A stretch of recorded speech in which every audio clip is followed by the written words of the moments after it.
Bonjour et bienvenue sur cette vidéo de l'ordre de veiller de l'encyclopédie version 1.0.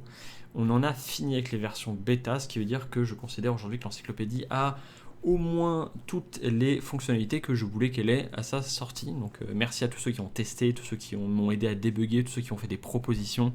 Merci à vous tous, tous ceux qui lisent, tous ceux qui créent, vous êtes super. Ça m'aide énormément en fait d'avoir des retours critiques parce que je suis tout seul sur le projet. Peut-être que je ferai les boss aussi dans un futur plus ou moins lointain. Si vous voulez les boss, faites-moi signe dans les commentaires ou faites des likes et des machins. Si vraiment vous êtes beaucoup à me dire je veux créer des boss, je vous ferai les boss et je m'arracherai le cul même si c'est pas forcément le plus simple.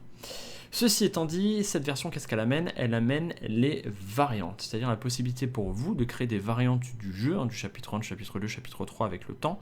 Pour le moment, chapitre 1, donc si vous avez une variante, vous jouez avec la pile de forgeron différente, si vous avez l'alchimiste illimité, si vous avez des nouveaux points de vie, des nouvelles règles pour les combats, tout un tas de choses, ça va se passer dans les variantes. Alors, je vais vous expliquer un petit peu ce que vous pouvez faire avec ce truc. Ça se passe toujours à gauche dans l'atelier. Vous faites un petit plus comme d'habitude. Je vais l'appeler variante varia. Hop, de toute façon, c'est pour le test. Hop, et voilà. Comme d'habitude, donc je rentre mon nom, je valide et je suis parti. Donc l'écran un petit peu différent. Vous avez en gros ici la possibilité d'ajouter les éléments. Donc en fait, les éléments, votre variante, ça va être une suite d'enchaînements d'éléments. Alors je vous laisse énormément de marge. Donc en gros, si vous avez par exemple fait une variante sur Word, et que vous avez un super fichier PDF prêt à uploader, à m'envoyer, je vois pas l'intérêt de vous faire retaper le texte, c'est chiant comme la mort. Donc vous pouvez simplement cliquer sur PDF ici, vous voyez que ça a ajouté un élément en bas, dans lequel vous pouvez choisir un PDF, hop, et vous avez votre fichier PDF qui va être envoyé et qui sera partageable par les gens, téléchargeable, etc. etc. Si vous voulez plutôt taper votre texte ici, c'est pas compliqué, vous le connaissez déjà ce petit encart là. Je vous ai débloqué tous les trucs possibles, donc le gras italique, les titres, les pas titres, les machins, donc vous avez la possibilité de faire quelque chose d'assez propre, donc là moi je ne vais pas m'embêter, je copie-colle mon texte un petit peu bateau et je m'apprête à valider. Vous avez aussi la possibilité d'envoyer des images, donc si vous avez fait des images qui représentent votre variante, ou si vous voulez la décorer d'une manière ou d'une autre, ou vous avez des choses qui peuvent être expliquées par des schémas, vous pouvez envoyer des images, donc JPEG, PNG sans aucun problème. Vous cliquez dessus, ça envoie l'image. C'est à peu près tout ce que vous pouvez faire, et avec ça en fait vous avez énormément de possibilités. À ceux qui auraient travaillé sur un PDF, je vous encourage quand même à écrire un petit peu de texte pour que les gens comprennent avant de télécharger le PDF qu'est-ce que c'est que cette variante là. Et ensuite vous avez donc à gauche la possibilité de supprimer chacun des éléments, là je vais pas le faire parce que j'y tiens, et vous avez bien sûr la possibilité de les replacer dans le bon ordre.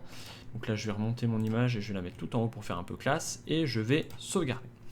Dès lors que vous avez sauvegardé et que vous avez au moins un élément dans cette description, vous avez la possibilité de le passer en public, comme d'habitude. Et si vous rechargez et que vous arrivez dans l'encyclopédie, ici dans les variantes, le nouveau bouton qui est apparu, hop, lorsque les gens cliquent dessus, ils vont voir ça. Donc en fait, ils vont voir un enchaînement de tous les blocs que vous avez créés de l'autre côté. Et bien sûr, lorsque l'on clique ici sur le gros bouton PDF, alors il peut y en avoir un, il peut y en avoir plusieurs, ça le télécharge. Donc voilà, c'est à peu près tout ce que ça fait, mais avec ça vous avez énormément de possibilités, donc vous devriez être capable de nous faire tout ce que vous avez en tête depuis quelques temps et que vous me réclamez ardemment depuis un bon bout de temps. Dernière chose du coup, c'est que les variantes sont gérées bien sûr dans les groupes, donc vous pouvez regrouper vos variantes et vos autres créations. Donc si votre variante d'une manière ou d'une autre a besoin de boss, de héros, de monstres, de cartes de classe, de ce que vous voulez, vous avez bien sûr la possibilité de les regrouper pour que ça soit un peu plus facile à la compréhension. À ce moment-là, vous pouvez mettre dans votre texte, allez voir le groupe, et je vous rappelle que ça apparaîtra quelque part ici, là, si vous le faites. Et du coup, la boucle est bouclée. Donc je vous remercie, je vous souhaite une bonne fin de semaine, des gros poutous à vous, merci.